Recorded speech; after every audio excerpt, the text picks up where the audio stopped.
Phong ơi, cười mà, cười chụp anh không? Bú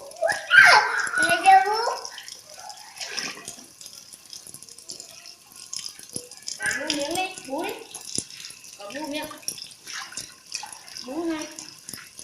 Bú cây như này. Bú đi.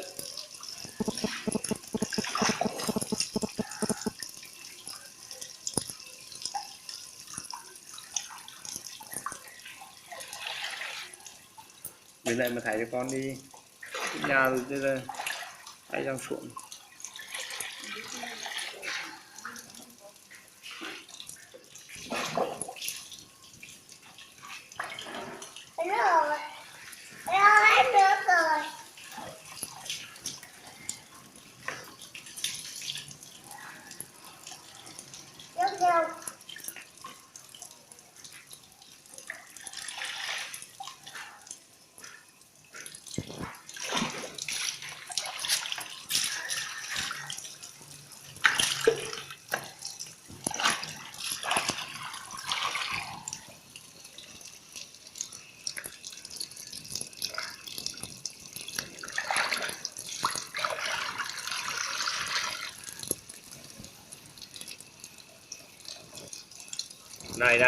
Đây rồi vô.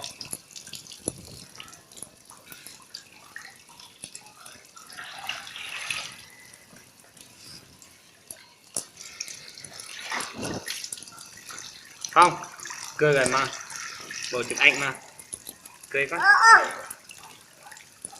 bạn xong chưa đi ra một nhảy đi răng không tạm nữa tặng chiếc lạnh cái này quạt trầu rồi cho gái này đi ra con đi. Hả